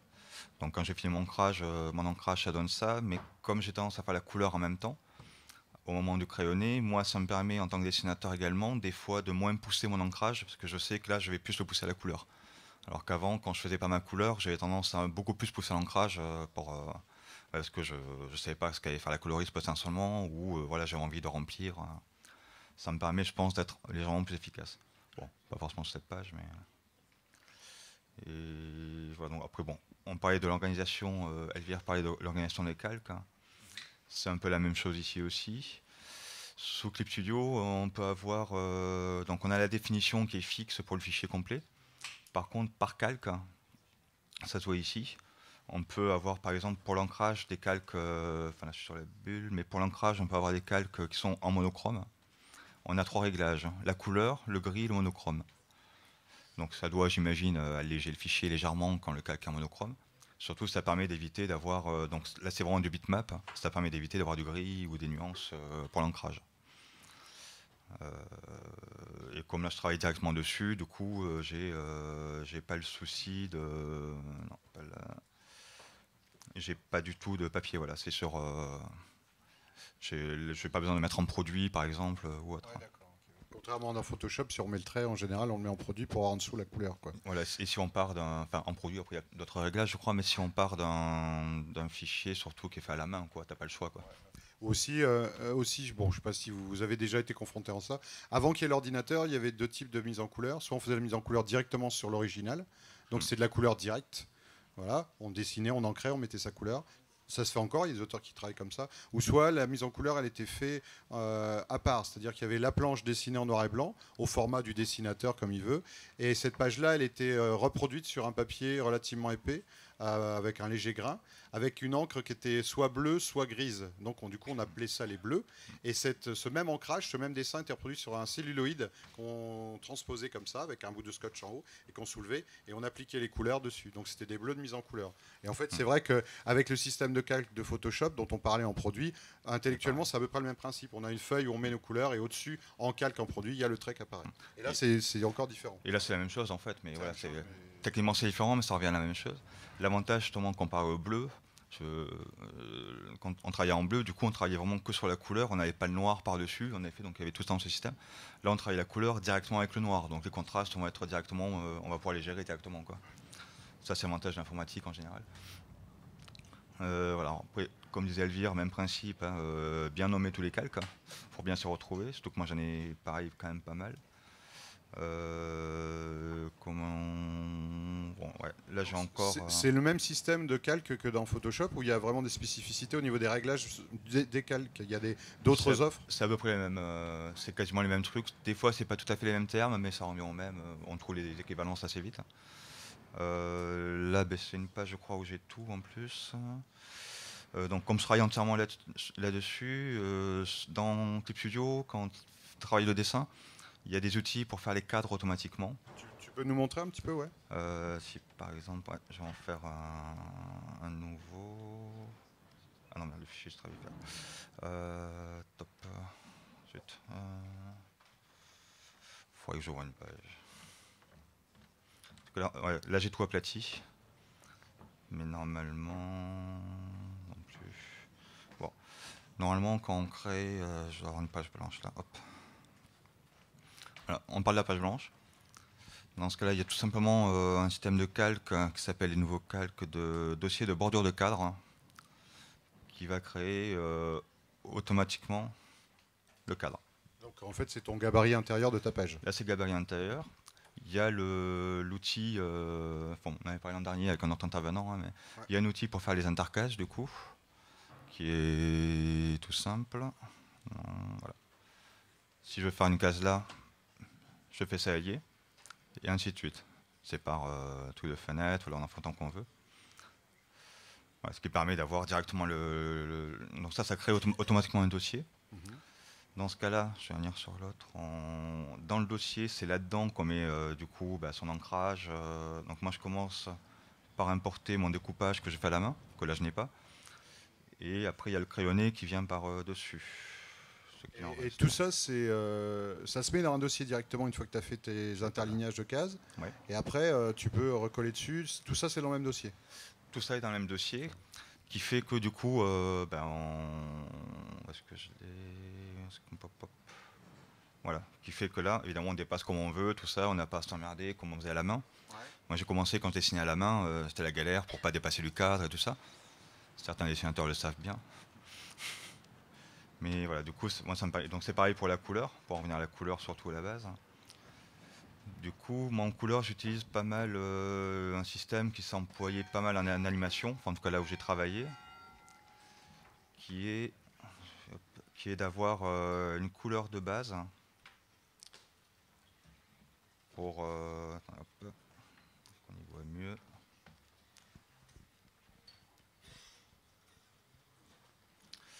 Généralement, j'ai mes codes couleurs par personnage, par bâtiment, par tout ça. J'essaie d'avoir des petites couleurs différentes. L'avantage de l'informatique, donc Photoshop, ça pareil, c'est évidemment la pipette. Hein. Voilà.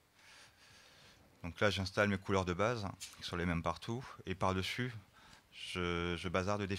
Là, j'ai pris le page nuit pour ça aussi. Là-dessus, je bazarde mes réglages de couleurs. D'abord, ouais. Et là, par exemple, comme c'est la première phase, ta page elle était en noir et blanc avant, tu as donc mis ton storyboard en bleu, là, voilà. Tu as fait ton ancrage, etc. Voilà. Là, cette phase de mise en couleur, c'est des aplats pratiquement. Ça, c'est mes aplats. Et voilà. tu les fais comment tes aplats? Est-ce que tu les fais au pinceau ou avec un outil de sélection qu'il y aurait dans Clip Studio? Je suis un peu de la vieille école, donc je m'emmerde à tout faire à la main en remplissant au fur et à mesure. Est-ce que tu sais s'il y a un outil plus rapide pour faire ça? Il y en a, mais j'avoue, je ne les ai pas testés. D'accord. C'est que Ben Beka l'utilise pas mal justement pour préparer ses planches. Tu as un outil de pot de peinture comme dans Photoshop. L'avantage par rapport à Photoshop, c'est que tu as aussi un réglage. Il y a un réglage, donc je n'ai pas exploité, mais il y a un réglage dessus qui permet de définir s'il y a un trou, par exemple le trait n'est pas fermé, ça va le fermer automatiquement. Et ça a arrangé beaucoup de coloristes. Ça recrée un calque ou des choses comme ça ou non, ça le fait directement? Non, c'est juste que ça le fait directement. Ouais. Ceux qui ont déjà essayé dans Photoshop ces outils de sélection, ces soucis-là, quand le trait est ouvert, si vous remplissez, ça met de la couleur partout. Et en gros, la couleur, elle se répand entre les pixels et ça remplit toute la case. Donc là, il y a un outil intéressant dans Clip Studio qui permet de faire ça. Bon, toi, tu es de la vieille école, comme tu as dit, donc tu l'utilises pas encore. Mais ça y est automatiquement, mais je le désactive en fait. Moi. Je désactive parce que des fois, s'il y a un truc qui est pas comme j'ai pas réglé, ça va tout remplir et du coup, ça va potentiellement le temps que ça remplit, tout ça, ça prend 5 minutes du temps, quoi. Donc, moi, je préfère vraiment faire à la main. Pourquoi? Parce que ça fait aussi des petits accidents naturels. Par ce que je disais tout à l'heure, j'utilise en fait en couleur une broche de base, hein, qui est une broche de peinture à l'huile. Je passe sur le vent. Qui est une broche de peinture à l'huile qui fait que quand on remplit, c'est pas forcément une couleur nette, on va dire, franche. Il y a... Non, là, je sais pas si on va le voir, mais ça fait des nuances naturellement, quoi. Voilà, j'ai changé la couleur, évidemment. Hop. Ça fait des nuances naturellement selon la pression. Et ça, bon, donc comme je colorie vraiment dans ce cas-là, tout comme ça, souvent évidemment quand j'ai des pages, je fais ça un peu à l'arrache, je tendance à regommer derrière. Hein. Je sais pas, voilà, ça c'est la petite pétouille. Donc fatalement, la pression de ma main change sans que je le veuille. Hein. Et à partir de là, ça fait des accidents naturels qu'on voit pas forcément à l'œil, mais je pense qu'on peut le percevoir, quoi. Moi, c'est plus ça sur lequel c'est là-dessus sur lequel je compte. C'est ça qui est intéressant dans l'évolution aussi des outils qu'on a, c'est qu'on a des outils qui nous permettent d'avoir des choses parfaites, et plus ils évoluent, plus on a moyen de bidouiller les réglages pour faire des accidents. Voilà. L'accident qu'on aurait naturellement quand on met du pigment et de l'eau et que le pigment se répand, l'eau sèche et qu'on a des tâches qu'on n'a pas prévues, et plus ça vient, plus nous on peut faire la même chose sur ordinateur. Voilà. Et ça, c'est des trucs que personnellement, j'ai du mal. Enfin, j'avais beaucoup de mal au début avec la couleur informatique qui était justement trop parfaite. À plat, pas prof, et du coup, ça donne quelque chose de relativement froid. Même dans Photoshop, quand j'avais pas encore ce programme-là, j'avais tendance à essayer de casser. C'est là où je perdais du temps justement pour avoir quelque chose de plus naturel entre guillemets, quoi. Voilà. Donc c'est surtout utile évidemment pour n'importe quoi, hein, pour le côté accident et naturel. Pour des choses comme les nuages, fatalement, qui sont souvent sur le bas, plus vaporeux, bah, ça permet d'avoir quelque chose de plus vaporeux. Il y a d'autres outils qui permettent aussi de faire ça. Je crois que peut-être un test en vitesse. Donc là, pour finir sur cette page, donc pour l'organisation des calques, même principe, hein, je nomme tout. Un peu comme ce qu'expliquait Elvire tout à l'heure, j'ai mon calque perso, mon calque décor à part. Et c'est là où j'ai appris, entre guillemets, les méthodes de l'animation. Comme en animation, il y a des plans qui peuvent slider, j'ai tendance à découper. Le ciel est vraiment à part, il est toujours derrière, il est à part. Il y a le décor d'un côté et la couleur des personnages par-dessus. Voilà, donc le ciel à part, les nuages à part, parce que j'ai tendance à les copier et coller aussi, c'est l'avantage de l'ordinateur, déformer et compagnie. Voilà, donc après il y a mes histoires de calques de réglage, qui sont comme partout des calques de réglage, soit en, je sais plus ce que c'est ça. Ça c'est en TSL, ouais, en teinte de saturation, luminosité. Et donc pareil, du coup, comme j'ai un peu trop décomposé, je dois les mettre par contre par couche, hein, sur les calques de décors, de personnages et compagnie, qui me donne évidemment le côté où là j'assemblerai tout. Et tu as combien de calques du coup en moyenne sur une page? Tu peux aller jusqu'à 100 calques Je les compte pas. Et justement, c'est un truc intéressant, parce qu'en fait dans Photoshop, quand tu fais un calque, ça double le poids de ta page en gros. Et là dans Clip Studio, ça se passe comment? Je n'ai pas calculé, j'ai pas regardé par contre, mais je n'ai pas l'impression que ça alourdisse énormément plus. J'ai pas l'impression que ça alourdisse plus en fait. Ouais. De toute façon déjà tu travailles en 800, donc la définition est haute, mais je crois que c'est aussi important parce que je crois que justement les calques sont beaucoup moins lourds que dans Photoshop et ça permet de travailler aussi sur des ordinateurs, si on n'a pas des ordinateurs si puissants que ça, de ne pas saturer le disque dur, quoi. Oui, déjà. Ouais. Après, le même principe, j'ai tendance, là c'est une page de nuit donc il y a moins d'ombre, mais voilà, j'ai utilisé mon calque ombre pour réassombrir légèrement quelques zones. Quand j'avais du verre ou des lunettes, j'ai tendance à mettre un petit calque en opacité aussi, bon là on le voit pas, mais voilà, qui permet de légèrement atténuer. Et derrière, c'est l'éclairage qui vient, voilà. Donc comme j'ai les mêmes couleurs d'aplat sur toute la BD par personnage, etc., je suis sûr comme ça d'être cohérent d'une page à l'autre. Je crois que c'est ce qu'expliquait aussi Elvire tout à l'heure. Donc comme quoi, c'est la même méthode. Hein. Voilà. Et pour l'éclairage, même principe, j'ai tendance du coup à avoir, je rajoute l'éclairage avec un petit halo généralement en incrustation, un petit dégradé. C'est presque la seule fois que j'utilise des dégradés, c'est éclairage et l'horizon en fait. Sinon, je suis pas très fan à la base des dégradés, quoi. Bon, mais là, après, la lumière et des petits rehauts, voilà, pour recentrer l'attention sur la lumière, que là sur la page j'ai voulu centrer vraiment ici avec l'apparition du mec. Enfin, on allume, le mec il arrive, il repart, voilà, ça focalise l'attention plus les éclairages portés, quoi. Par-dessus ça, moi j'ai tendance à avoir un systématisme aussi pour unifier les couleurs. Je rajoute un calque en produit par-dessus d'une certaine couleur qui va du coup me changer les couleurs, mais me redonner une unité, quoi. La couleur change selon l'ambiance, nuit, jour, intérieur, extérieur, tout ça, quoi. Et après j'ai une petite texture que je rajoute par-dessus également, enfin deux même. Mais ça pareil, il faut la voir, elle va être plus ou moins présente à l'œil, à l'impression, quoi. J'en ai deux, une de papier en fait, qu'on peut voir, si on voit, je ne sais pas si on voit trop là. Mais... Et c'est quoi? C'est un papier que tu as scanné ou... Ouais, là c'est deux papiers que j'ai scannés en fait. Un qui avait un grain assez fort, Du coup, j'ai fait un réglage pour enlever tout le noir aussi qu'il y avait dedans, pour éviter que ça assombrisse la couleur. Et j'en ai scanné un autre papier, qui est un papier qui était un peu moucheté, un papier recyclé que j'ai depuis des années, qui du coup me met des petites taches que j'ai laissées en couleur, celui-là, qui met des petites taches par-dessus. Hein. Donc celui-là, je sais plus, je l'ai mis en...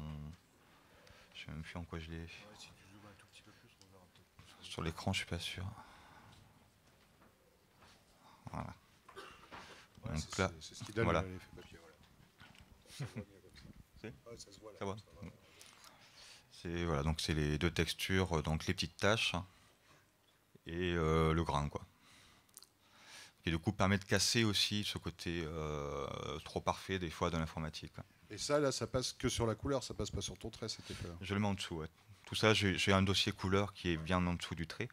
Ça altère pas du tout le trait, quoi. Non, alors pareil, je suis pas très fan à la base, donc je l'utilise pas ou très peu, sauf si c'est un systématisme pour le bouquin complet, de mettre le trait en couleur ou de passer par-dessus le trait.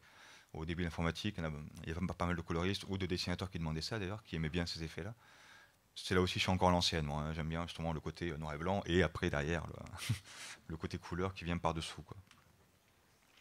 D'ailleurs, au fait, je t'ai pas demandé, mais là, ton fichier de base, il est en quoi? En CMGN ou en RVB? Voilà, alors Crispy Open ne gère pas le CMJN au moment du travail, hein, comme Painter. Donc on est obligé de travailler en RVB. Beaucoup ont peur justement de faire les couleurs qui sortent des couleurs flashy ou autres. Moi j'avoue, je ne me suis pas trop posé la question, je pensais que l'expérience et on sait à peu près les couleurs qui passent. La joie, c'est le premier album là, que j'ai mis en couleur, qui vient de sortir en début de mois. Ça s'appelle Lucienne chez Grand Angle. Là. J'avais un peu peur justement du coup de l'impression, ce qu'on disait tout à l'heure sur rapport à l'export, est-ce que mon écran est bien calibré et tout ça. Et au final, j'ai vraiment eu aucune surprise, je sais quasiment ce que j'avais sur l'écran, avec la légère luminosité en moins, vu qu'il n'y a pas évidemment le rétroéclairage. Donc là, tu n'es pas repassé par Photoshop. Voilà, et je ne suis pas du tout repassé par Photoshop. On ne peut pas travailler en CMJN directement, en revanche, on peut exporter. Il y a plusieurs profils de base. Je pense qu'on doit pouvoir en rajouter. Là, je n'ai pas regardé ce qu'il me fallait était déjà de base. On peut exporter en CMJN. Donc là, j'avais le bon profil qui utilisait mon imprimeur. J'ai exporté en CMJN. Par contre, j'ai exporté, pareil, un petit peu à l'ancienne, le trait à part à 1200 dpi. Même si je travaille à 800, je grossis à 1200. Ça ne change rien vu qu'il est réduit à 300. Et la couleur à part à 400 pour avoir une petite marge sous le 300. Quoi. Et le lettrage, évidemment, à part. Quoi. Et après, évidemment, c'est remonté dans une design par l'éditeur. Qui fait qu'ils peuvent remettre un noir par-dessus. Il y a, après, ouais, je remplace, comme en Photoshop, il y a le soutien de noir qui est fait. On fait un soutien qui est surtout le noir pour éviter d'avoir à l'impression des différences de couleurs sous le noir. Ça, pareil, il faut demander à l'éditeur, généralement, ou à l'imprimeur, le réglage qu'il préfère. Moi, je sais plus, moi j'ai un...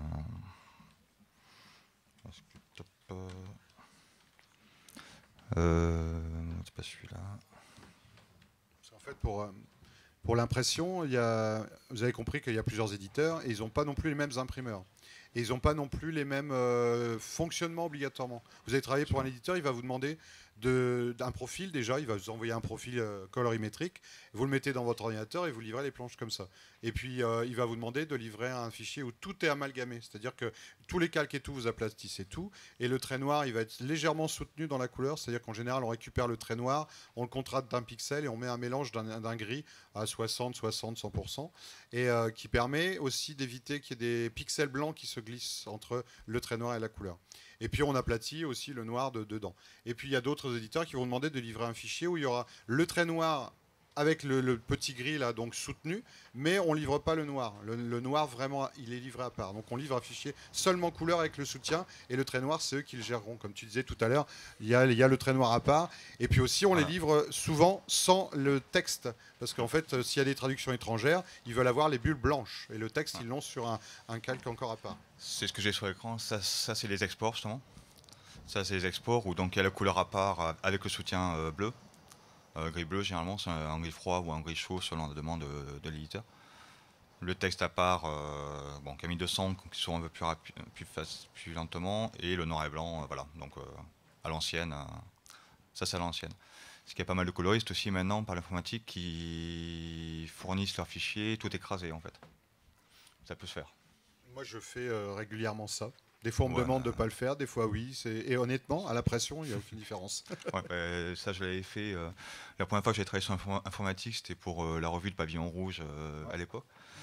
J'avais demandé, et puis justement, ce qu'on m'avait donné comme technique, c'est celle qu'avait employé Bûcher, ou toi d'ailleurs, je ne sais plus. Où c'était tout écrasé, c'est arrangé. C'est nous qui avions créé à l'époque, parce qu'on a découvert le logiciel, on a fait comme on pouvait, quoi. Donc, voilà, quoi. À la feignasse. Enfin voilà pour les spécificités, enfin voilà, direct. Il y a un truc dont tu n'as pas parlé quand tu as commencé la page, si on pouvait juste revenir, c'est aussi ce que permet aussi Clip Studio, c'est les bulles, le placement des bulles, comment ça fonctionne, etc. Et ce que ça permet aussi dans Clip Studio. Alors oui, il y a un outil de bulle qui se fait naturel, enfin qui est en vecteur. Ouais. Et toi, tu les fais comment alors? J'utilise ça pour mettre en place et je redessine à la main. Parce que pareil, je trouve ça trop parfait, trop parfait, quoi, donc ça me gêne, ça manque de vie. Et j'estime que la bulle fait aussi partie du graphisme. Donc là, j'ai tendance à essayer de faire des bulles pas tout à fait rondes, légèrement, c'est par petits segments légers, quoi, plus ou moins légers, qui pour moi sont plus vivants en fait, quoi, que d'avoir une bulle parfaite, trop. Alors c'est plus rapide certes, mais donc et le lettrage c'est pareil, c'est un lettrage que j'avais moi créé il y a des années, rapport à mon lettrage que je faisais à la main, à la plume. Et je mets là directement. Des fois, là c'est pas la bonne page, mais des fois il y a par exemple sur cette page j'ai mon lettrage classique qui est là d'une certaine casse, etc. Et quand un personnage par exemple va crier ou autre, je vais commencer à le redessiner à la main à plusieurs manières. C'est là où je fais un export de plus d'ailleurs avec mon lettrage à part et mon lettrage fait à la main à part. Mon éditeur en tout cas a tendance apparemment à retaper, même si je l'ai tapé, à retaper dans InDesign tout le lettrage. S'ils ont des corrections, pour eux c'est plus simple en fait. Ouais. Donc tu livres ta typo en fait. Ils ont ma typo aussi. Ouais. Voilà, comme ce principe-là ici, là. Où là, comme il y a la nana qui parle normalement et qui au bout d'un moment force le ton, voilà, ça permet de jouer sur la typo également, quoi. Voilà, donc là on est sur une page de jour qui du coup est plus claire, quoi. Avec toujours le même système. Le même système en gros, ouais, c'est vraiment le type de travail qu'on peut faire dans Photoshop, sauf que pour moi il y a une sensibilité au toucher qui n'a rien à voir, quoi. Dans Photoshop, je me sens toujours froid, j'ai toujours du mal, etc. Tandis que là, je sais pas pourquoi, j'ai une sorte de ressenti qui me rappelle un petit peu le traditionnel, quoi. C'est peut-être les mélanges des couleurs, la manière dont ça glisse, je trouve plus naturel, alors que c'est le même écran, c'est le même outil. Et donc, pourtant, tu n'as pas non plus réglé de broche spécifiquement, tu pas fait Alors, tu prends celle de base, ça te suffit? Maintenant, non. Ouais, là j'utilise celle de base. Là, alors, quand j'avais commencé sur ce logiciel, c'était que pour l'ancrage. C'était un tome 2 où le premier tome, j'avais beaucoup de pinceaux secs à la main. Et là, j'ai essayé de recréer ça. Enfin, sur ce programme, j'ai réussi plus ou moins à recréer ça, en fait, à ma sauce. Donc là, j'avais créé des brushes qu'après, j'avais déformés. Je m'étais amusé à tester en créant donc un calque en monochrome que je passais en couleur. Là, je faisais un coup de pinceau en couleur. Je le repasse en monochrome. Donc là, on repasse en monochrome, mais ça crée un calque spécifique. Alors, je ne sais pas exactement où il y a deux petites icônes, là, qui fait que là, on est passé sur un noir et blanc, mais qui peut accueillir une fausse eau, quoi, en fait, quelque part. Et c'est là où je vais créer des broches, mais on peut le faire avec n'importe quelle broche, ou embossant, ça c'est pas la bonne, celle-là. Embossant, alors, c'est une question de taille. On peut faire un équivalent de pinceau sec, comme ça. Voilà, donc ça je peux faire avec couleur en matière. Bon, c'est un peu rudimentaire, mais moi ça m'a permis de faire la liaison et de passer à l'ancrage là-dessus, en conservant quelque chose de très, une sorte d'aléatoire en fait, quoi. Ouais, ouais. Et ça on a un peu dans Photoshop, mais je crois que les réglages sont plus naturels dans les broches ancrage, voilà. Justement. Parce que là ça gère des sortes beaucoup moins poussées que Painter, je pense, mais des sortes de calques qui utilisent une sorte, enfin sur les broches, l'eau, quoi. Alors ça c'est beaucoup moins que Painter, mais il y a un peu ça, donc des accidents qui se créent par ce calque-là, quoi. Moi, c'est tout ça qui m'a fait dire que bon, ben, je passe là-dessus. Donc il y a ça, et surtout également le côté plus pratique, on va dire, tu as le fait que Photoshop, là ils sont passés, je n'ai jamais eu Photoshop légalement. C'est aussi pour ça que passer sur Clip Studio, qui est beaucoup plus accessible, qui est fait pour la bande dessinée. Là maintenant je suis dans la légalité depuis quelques années, ça me va très bien. Par exemple, il coûte combien Clip Studio? Alors Clip Studio, je crois que, alors je sais plus ce que je crois qu'à plein de tarifs, la version la plus haute, la X, qui permet d'avoir justement le chemin de fer, notamment, et pour l'animation, parce on peut faire d'animation aussi dessus, permet d'avoir une animation illimitée. Il est dans les 230, non, dans ces eaux-là, 290, ce qui est que dalle, quoi. C'est pas un abonnement. Et c'est pas un abonnement. Et là, c'est pour la version PC ou Mac, ce n'est pas un abonnement. C'est un abonnement pour l'iPad, par contre. Ouais, pour l'iPad, oui. Et alors que contrairement à Photoshop, c'est maintenant souvent par abonnement et ça coûte 20 € par mois, un truc comme ça. Voilà, donc ça, en achetant Clip Studio Paint, en plus, c'est très vite amorti comparé à Photoshop, sachant que quasiment tous les 6 mois, ils font des offres à 50%. Donc, je crois que j'avais dû l'acheter, moi, à l'époque, à 60 ou 80 €, donc c'est ça. La version la plus haute. Et en plus, quand on a acheté la licence, on bénéficie des mises à jour régulières. On bénéficie des mises à jour. Il y a surtout également pas mal de choses qui sont apportées en plus. Et c'est pour 2 ordinateurs en fait. La licence, on peut l'installer sur 2 ordinateurs différents. À plus, ça te dit non, tu peux pas. Et l'intérêt. Ce qui est aussi assez spécifique, bon, on ne fait pas du prosélytisme, machin, mais c'est vrai que quand on démarre, c'est un investissement moindre. Et aussi, le vrai intérêt un peu différent de Adobe, c'est qu'il s'est créé autour de Clip Studio une vraie communauté de gens qui le pratiquent, donc qui échangent beaucoup. Il y a des plugins de créer, des tas de choses de créer. Et du coup aussi, les fabricants du logiciel tiennent compte de ça dans les mises à jour. Donc refont des mises à jour avec des choses qui ont été mises en avant, des manques, etc. Donc le problème dont on parle, c'est peut-être abscon pour certains d'entre vous, du RVB, du SCMJN par rapport aux fichiers qu'on donne. Je suis persuadé que ça va se régler très rapidement. Ils vont gérer les profils CMJN pour qu'on puisse ne plus avoir de problème, quoi. Mais déjà, il y a des exports en CMJN, donc de base, c'est pour ça que moi, j'ai même pas testé de repasser par Photoshop pour refaire des réglages. Comme on disait tout à l'heure, de toute façon, on travaille pour que ce soit imprimé. L'impression de base, d'une impression à l'autre avec le même fichier, il va y avoir des différences, selon l'encre, si elle a été sèche ou pas, l'imprimeur, tout ça. Donc, moi, ce que je conseille, comme pas mal, je pense, c'est de ne pas s'attarder sur précisément les couleurs, de ne pas gueuler s'il y a des différences. C'est normal. Techniquement, on ne peut pas aller plus haut. On peut toujours, mais en BD, on n'a pas c'est pas du livre d'art, quoi. C'est pour ça que c'est imprimé à 300 et pas plus. Tant que les contrastes sont respectés et que j'ai mes ambiances qui sont globalement respectées, je ne vais pas m'emmerder à la nuance près, de pourcentage près de couleurs.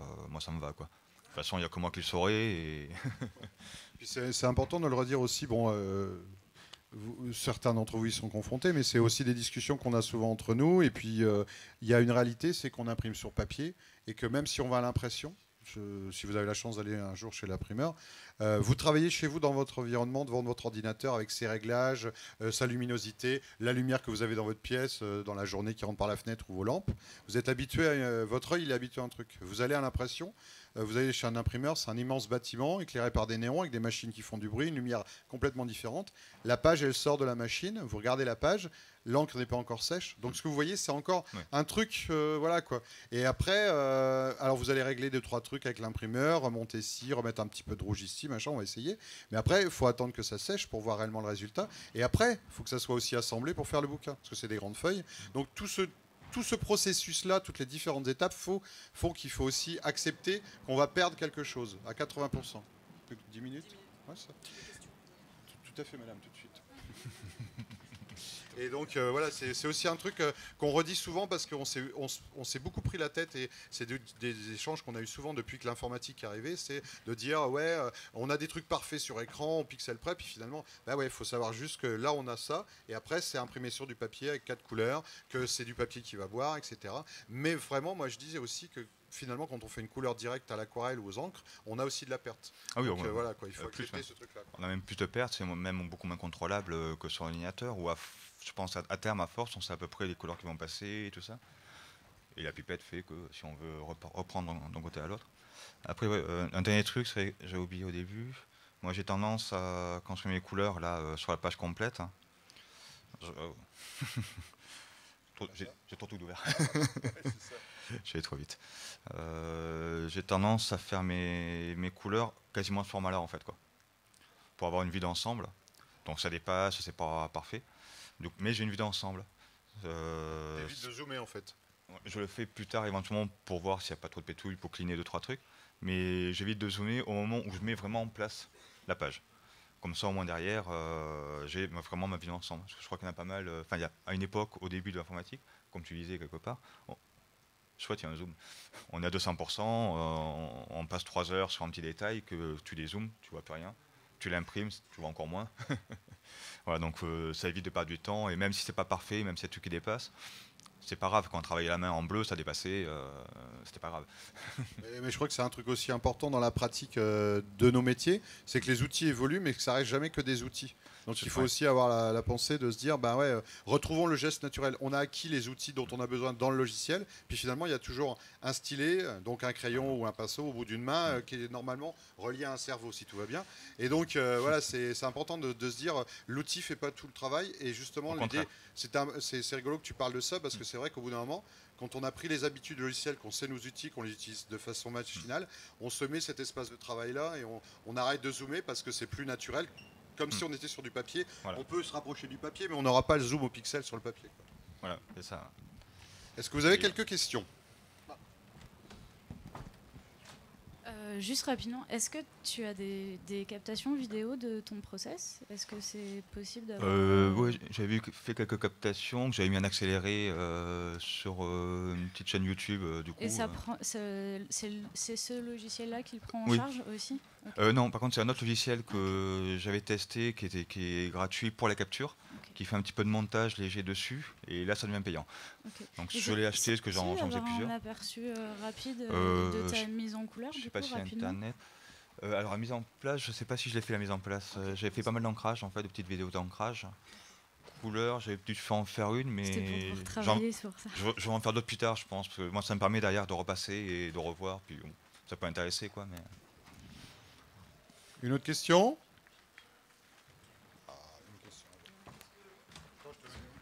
Est-ce que vous utilisez l'outil qui fait les speedlines?